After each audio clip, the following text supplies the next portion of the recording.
So again, where the unraveling is unraveling of kind of beliefs and orientations that we can fix and control, then we can fall into broken zones. And we describe these as psycho-emotional patterns that can trigger reactions out of proportion to current events.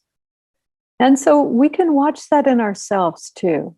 We can be on the lookout for when does a reaction we're having seem to be disproportionate to the actual event. And if that's the case, if we can kind of pause a little bit and notice that that's happening, we might be able to not get swept up in those broken zones. Now, how did these particular broken zones find their way to us? Typically, these are conditioned patterns that arise primarily in childhood in response to times of unmet needs or real or perceived threats. So it's interesting here being with these little toddlers that are here for the time we're here because, just an unmet need, being left in the crib a little too long after waking up because no grown-up has noticed they're crying. And so again, that can create a survival pattern in a little one. There can also be traumas that happen later in life that create, again, that's our 3-year-old here. One day at the beach, he was playing on some rocks and skinned his knees. And now he doesn't want to go to the beach at all. Just kind of like beaches are dangerous because he kind of extended the little skinned knee to the beach in general as being dangerous. So again, we set up these patterns and they can really stick with us over time. And they'll tend to be very narrow in their ability to perceive larger things. And at one point in time, they were helppful. And at other times, they become too narrow. Now, also in terms of these, like in the case, the rock on the shore created in this little 3-year-old, a situation now that beaches are kind of not, I just don't want to go to the beach. No, thank you, kind of thing. He's very polite about it, but it's very consistent. No, thank you. But most of these survival patterns form as a result of unmet needs in relationship when we're young. Sandra Glickman, one of our most senior teachers, has an expression that wounds that form in a relationship are healed through relationship. And I asked her, could we add one more little section to this? Can we say they're revealed? So wounds that form in a relationship, and most wounds are revealed and healed through relationship. So when we talk about broken zones, they're psycho-emotional patterns that tend to be put in place as a result of unmet relationship needs. And they just stick around, waiting to be integrated into our whole being.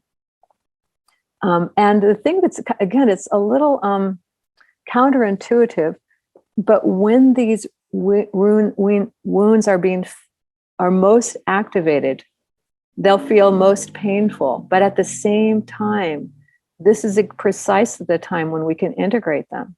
When they lie in shadow, they haven't surfaced enough for us to be able to integrate around them. So how do we integrate around these old patterns, these psycho-emotional relationship patterns? One thing is to be curious about them, to have compassion, to investigate them.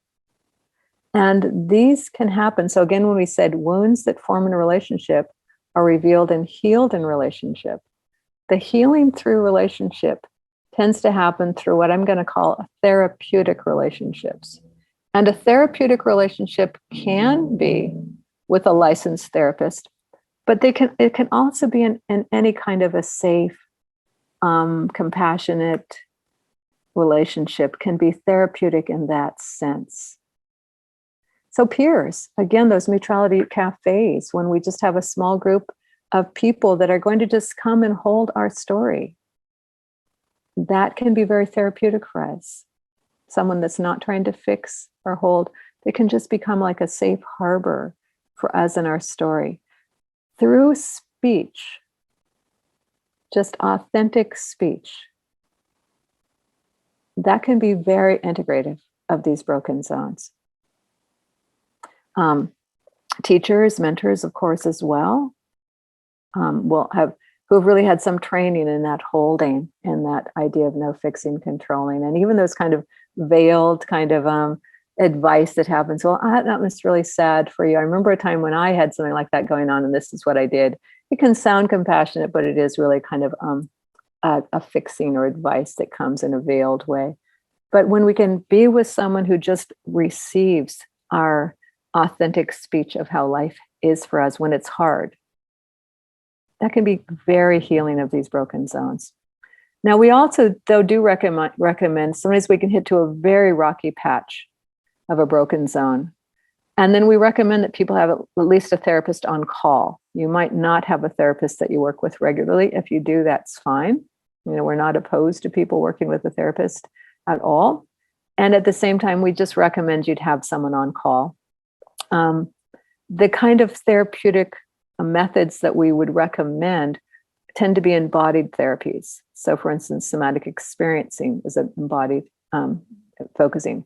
Hakomi is another one. EMDR, even that emotional freedom tapping. I've seen people have huge results with that. And focusing can be helpful as well. Several of our teachers are licensed therapists, and several of our teachers also have credentialed in something like maybe that's not a full licensing of therapy, but they might have a background in Hakomi or focusing. Lee has developed a process that's based on focusing that she calls NSEEing. So it's but she's also got the same focusing training. So, and all of the Trillium teachers can assist you with a method we call radical embrace. So again, you can just sense into yourself if you feel like you're falling into a broken zone that has really kind of got a grip on you. And that will happen to the best of us. I know it's happened to me. It's good to reach out, get support that can help you navigate those bumps.